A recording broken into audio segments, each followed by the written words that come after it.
Hello first graders and welcome back to day 3 of your reading and phonics jobs. Today we are going to continue looking at that long I vowel sound that you've been working very hard on this week. And before we begin, I'd like for you to go ahead and give yourselves a big pat on the back because boys and girls, we've been looking at 5 different patterns that all say the long I sound this week. So very good job reading detectives. You've been working very hard. So today we're going to do a little bit of some review to start us off. To warm up, we are going to look at syllables. We are going to look at some syllables in these words. We are going to name how many syllables are in each of these words. But as a reminder, some clues when we're looking for syllables, we are looking for how many vowel sounds are in a word. Not how many vowels you see, but how many vowels you hear in the word. For example, my name, Miss Rossman, I hear 3 vowel sounds. Miss Rossman. So, my name has 3 syllables. How many syllables does your name have? Does it have more or less syllables than my name? Let's get started with our warm-up. This first word is closed. Closed. If it helps, you can tap out the vowel sounds. Closed. This word has 1 vowel sound. 1 vowel sound. Looking at our second word, babies. Babies. This word has 2 syllables. 2 syllables. If you look closely at this word babies, it has 3 vowels, but only 2 vowel sounds. We only hear 2 of the vowels. So it has 2 syllables. Why don't you read the next one and tap the syllables out?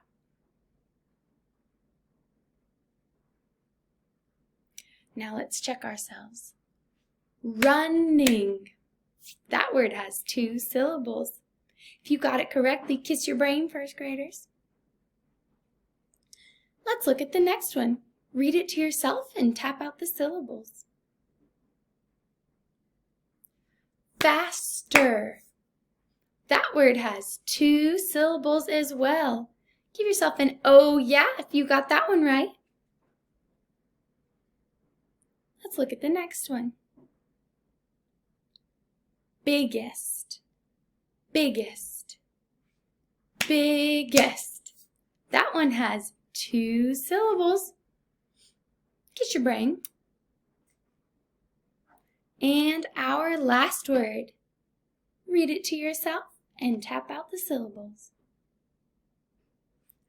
Passes. This word has 2 syllables. Good job, first graders. Now we are going to take a look at some words and then we are going to add endings to them. This is called a root word, and then we are going to add an ending to this word and see how it changes or if it does not change. This word is stop. Stop turns into stopped when you add ed. Did the root word stop change? We had to add another P to make the word stop short. Because O is a short vowel. Stop has a short vowel. So in order to keep that short vowel when we add ed, we have to add another P. Did you catch that, reading detectives? All right, let's look at the next word. Shop.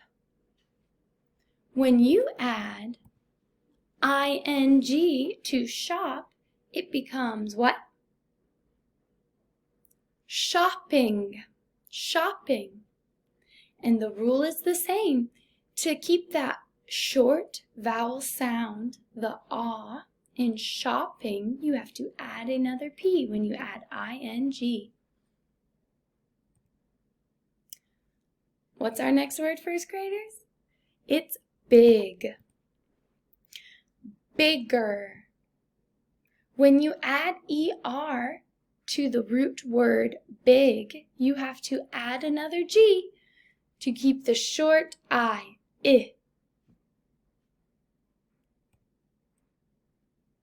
Fast becomes fastest. Fastest. Did this word change? No. When you add EST to the word fast, your root word does not change.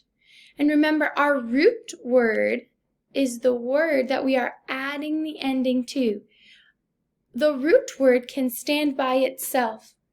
I can put the word fast in a sentence. Can I put is EST a word? Est? No, it has to hop on the back of another word, a root word. Catch turns into catches. Did my root word change? Not when I added ES. Very good. All right, here's where you can pause the video to read these words. All right, now let's review. Sigh, thinner, sparkle, wishes, wanted, tie, light, hoped, splashes, by, liked, largest, running, faster, houses. Whisper, read the sentence to yourself.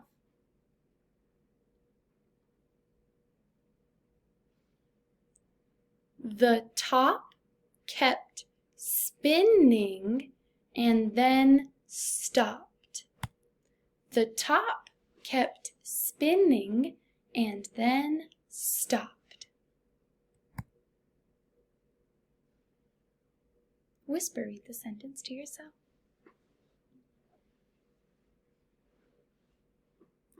Point to the brightest star in the sky. Point to the brightest star in the sky. Alrighty, boys and girls, today you have a free choice reading. And so we are going to go over some things that will help you choose a book that's just right for you. All right, this is a brand new thing. It's called the 5-finger rule. The 5-finger rule. We have done free choice reading in class before where you get to pick a book that's just right for you. So the first thing to do is to find a book that you're interested in. Maybe it's outer space. Maybe it's a book about pets. Whatever looks interesting to you, find a book that makes you want to read. And then open to any page of the book. It can be the beginning, it can be the end, but open to a page of the book and start with 5 fingers. Give yourself a high five. Start with 5 fingers. And what you're going to do is you are going to read just one page, and for every word that is too much of a challenge that you need to skip it, for every word that you cannot read on that page, you're going to put a finger down. If you have 0 or 1 fingers down, this book is too easy. You need a bigger challenge. If you have 1 or 2 fingers down and you have 3 fingers standing up, then this is a good book for you. If you have 3 or 4 fingers down, that book is a challenge, but you can go ahead and try it. If you have 5 fingers down, if you have missed 5 words, that one's too hard. Go and find another book. All right, first graders, it's time to read. Happy reading!